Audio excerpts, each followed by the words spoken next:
Hi, and welcome to the Leader's Edge, how to sharpen your competitive advantage and make a positive impact as a leader in your organization and community. I'm Emily Chiwa, and with me is Georgia Donaldson. Good morning. Good morning. Hi, Georgia. And Hi, Colin. Welcome. Morning. we are leadership coaches and hosts of this show. And today we are talking about why leaders should adopt an entrepreneurial mindset with Colin Mitchell. So, hi again, Colin, Good and morning. welcome.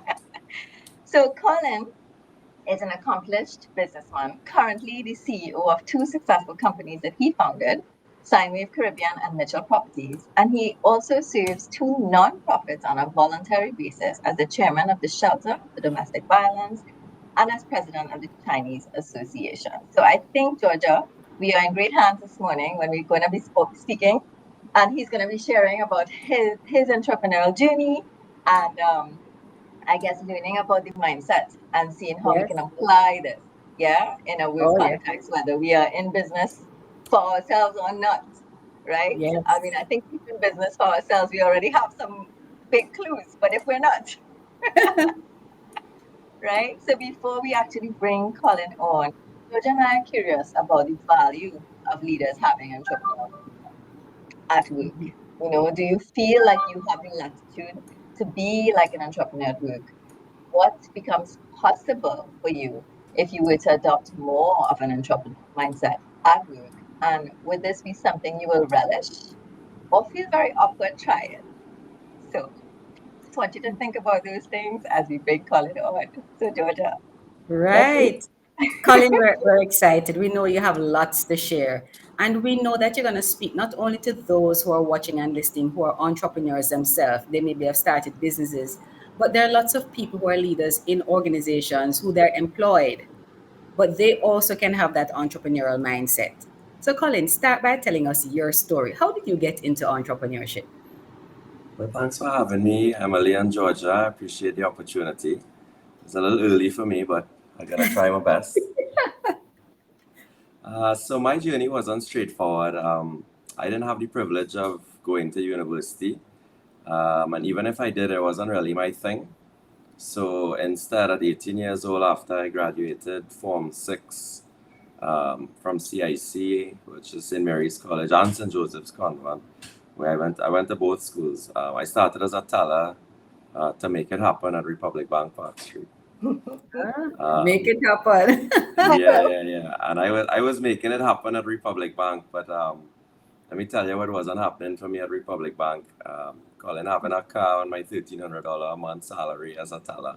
Yeah. I was kind of over catching taxis to work every day and struggling to get home and waiting on the corner on Green Corner. And I wanted my own car. And on Mhm. $1,300 a month, buying a car was like me buying Amazon from Jeff Bezos now is like impossible, right? So I needed a side hustle. So Colin the Hustler went into gear. Um, and if you could picture that time, I'm not sure what the age group of our audience is, but that was a time when cars didn't even come with a radio or even drink holders. There was Oh just a no, shelf with Colin. the We yeah. can't imagine that. We can't. There was a shelf where the radio should be with just enough room to hold your dinner and so your chewing gum, and that was it. So one day at work, lightning strike. Another teller came to me and showed me a brand new Pioneer car stereo he had bought for his Nissan Sunny. And he asked me if I could install it for him and tried to chain me up by saying, Colin, you're good with your hands. You could install this for me easy, man. You go figure this out. But while he was chaining me up, I was thinking about how much I could charge for it, right? So to make a long story short, it turned out that I was really good with my hands, and I did install the stereo for him. And the next day, my first client drove into the bank's basement car park where we did what all 18-year-olds would do, and we crank up the new car stereo and jam the music so loud that everybody came out from all the different floors on the bank to see. And that afternoon, I got over a dozen orders to install and supply car stereos, Oh, and the possibility of buying my car was getting closer. Mhm. And thus began my passion for entrepreneurship, really. wow. With the money from car stereos, I was able to expand the business and start buying inventory and supplying my own stereos and supplying, and then I started diversifying into supplying cell phones and cordless phones and other electronics, and then I built a little what to call it, office or business place in my parents' garage. And some days it was so busy I would have traffic just to come into the neighborhood and so on, because I was Oh, wow. really doing well. And I decided to take the money from car stereos and invest in a container of fireworks and sold them in Tent City in the paddock in the Queen's Park Savannah at Christmas time. And I made the joke Wow, last time Colin. that was an explosive success. To say the least, Colin. Love it. Yeah. So that sold out before all my fireworks sold out before I even made it to New Year's Eve, which was really the time when you sell most of your fireworks. Yes. So I always make a joke to my friend Andre, who owns Fire One. I say, well, you know, you're Fire One. Well, I'm really Fire One. You're Fire Two. Yes. So that's always the joke that we make. You just didn't decide to continue on that path. No. And then I moved and invested in sealing packages of water, plastic packs. I bought a machine that was sealing packs, and this was before carnival bands even had all-inclusive or drinks carts, and people would be thirsty on the road, and they will always have to look for vendors to buy something to drink. So I invested in packaging water in clear plastic packs and selling them from pickup trucks at the front of carnival bands, and that did really well. In hours I sold out as well doing that. So I just kept moving from one thing to another. And I was finally ready to make the deposit on that car. I told you about a white B10 foreign used Nissan Sentra. So I made my deposit and I got my car, and then I started diversifying into entertainment. So I would throw sold out parties in Tobago at Easter time or the famous Great Race weekend. Summertime now, I believe it's called Island Crashers, how many years later. But I got into entertainment and I was throwing quite a lot of events and so on, which of course would complement the car stereos and all the other things that I did. It started to move together. It's like a train, right? Yes. So you So started it your seemed own like group of companies already. Your own group of companies. so it seemed like everything I did was doing well. I felt like, you know, the Lewis Hamilton of the side hustle. I was real speeding. But then one day I got this bright idea to take everything I had in the world and go to Miami to throw one of the first carnival fests. And this was a year Carnival really was about to kick off in Miami, or I would say outside Trinidad. So I took Marshall Montano and David Rudder and booked the biggest stage with the best lighting system in Miami. And I got this huge sound system. I went to the #1 venue in Miami. It was called the Hyatt Regency Downtown. And everything was right on paper. Nothing could go wrong. The doors opened. The band started to play. I stood up and saw the beautiful skyline, and I remember the breeze was blowing, the moon was out, stars and everything. But nobody came. Oh my word. So the party, you know, #bus. Oh so my. yeah, I lost everything and then some, and then a little more.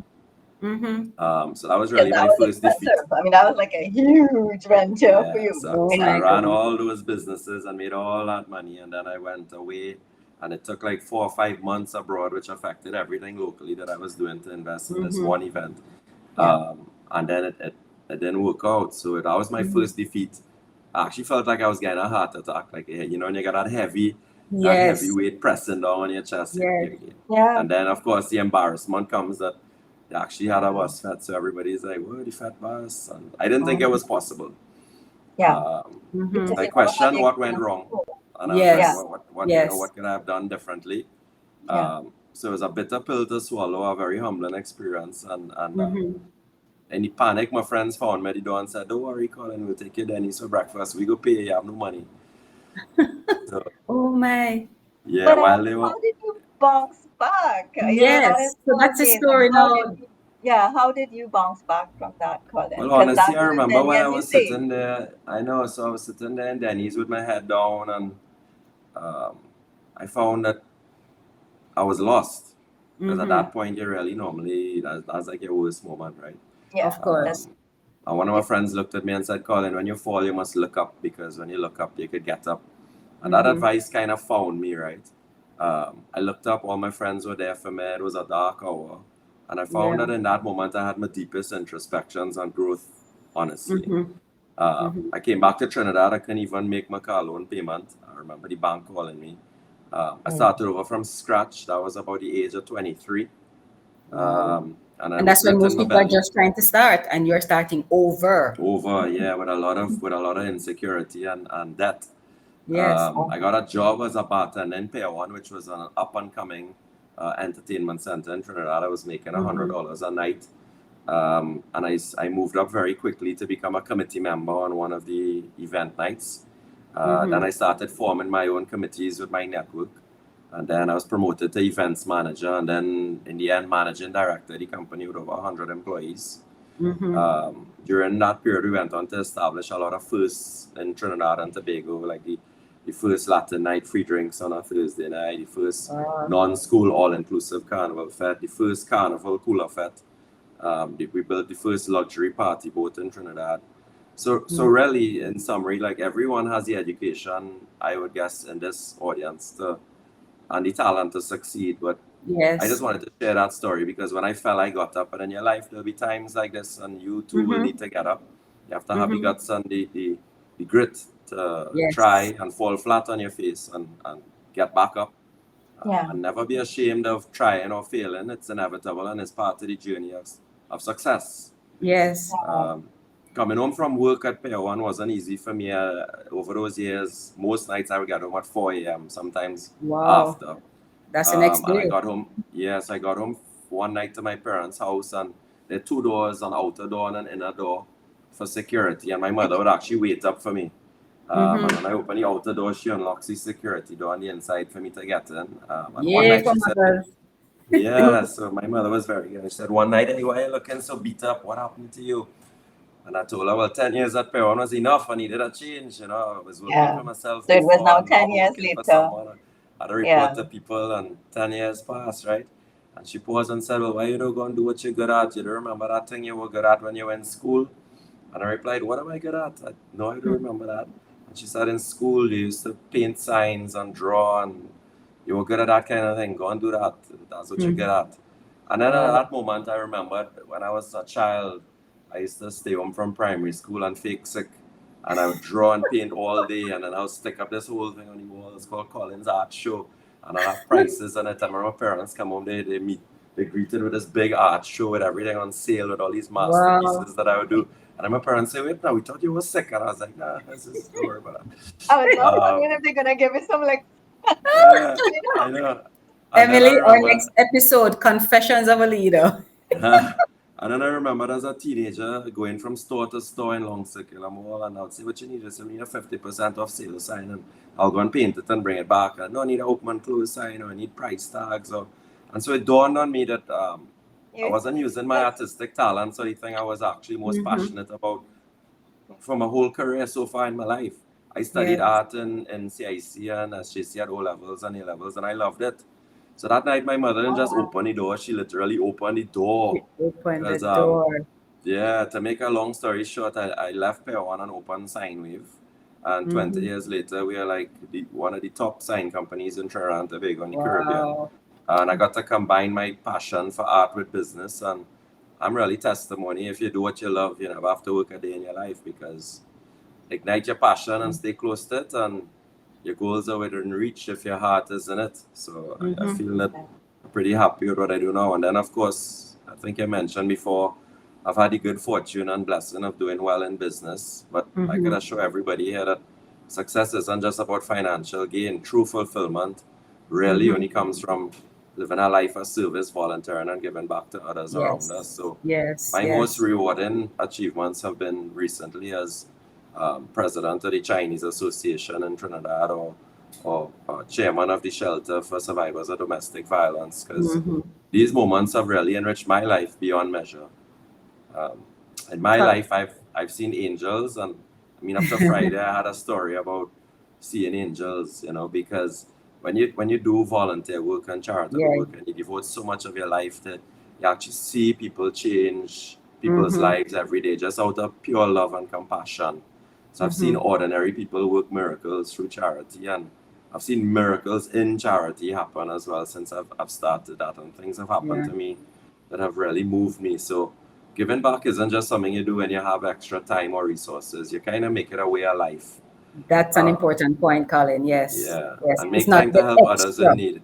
Hmm And extend a hand even when you're busy or tired, because I'll tell you, I am busy and tired because I have young children.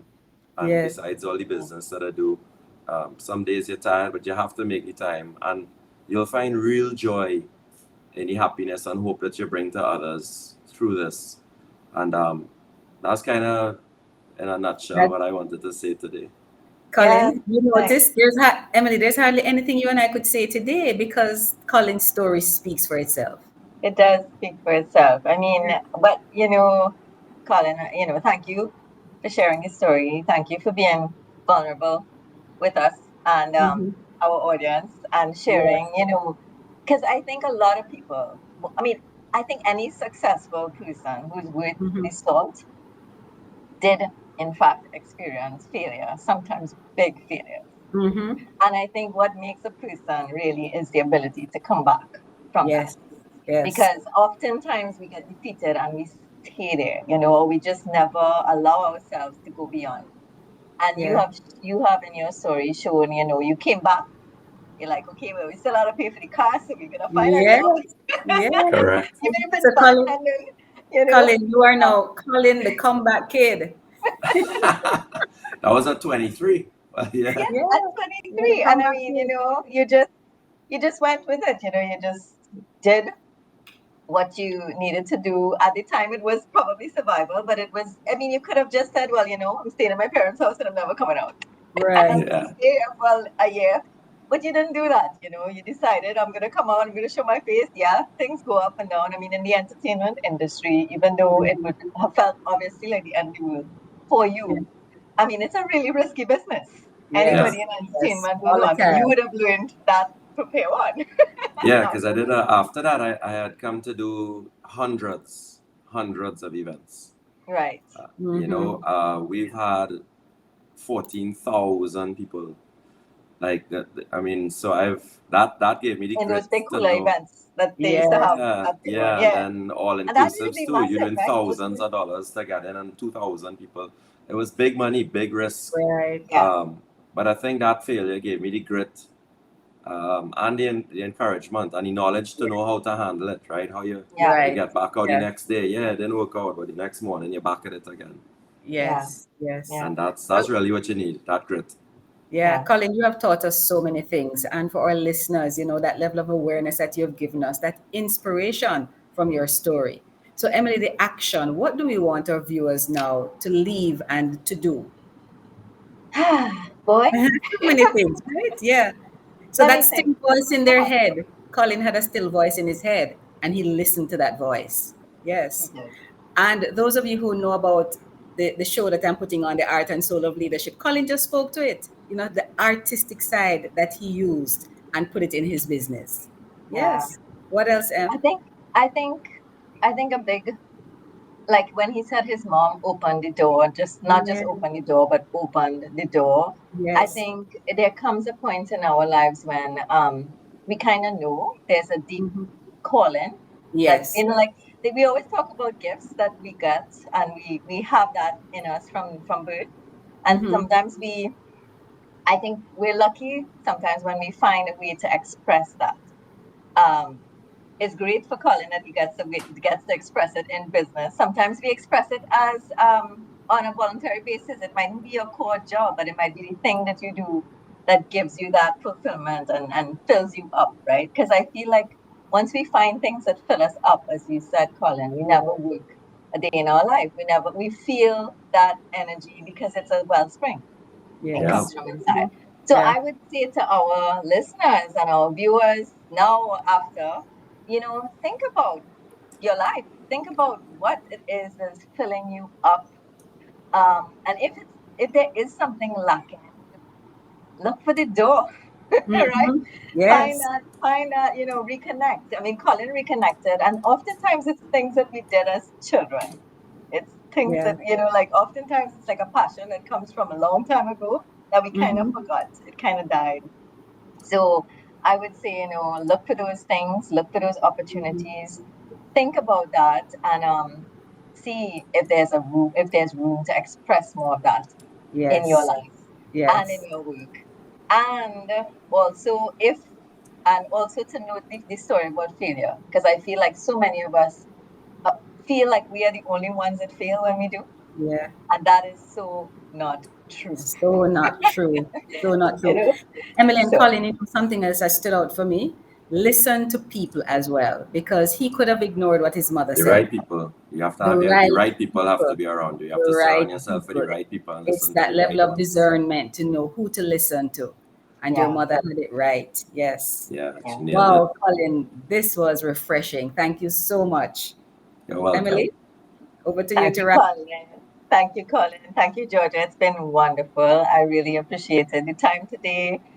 And I'm really looking forward to hearing and seeing what people are going to say about this one. I do feel Yes. like it was I think this really one is a inspiring. winner.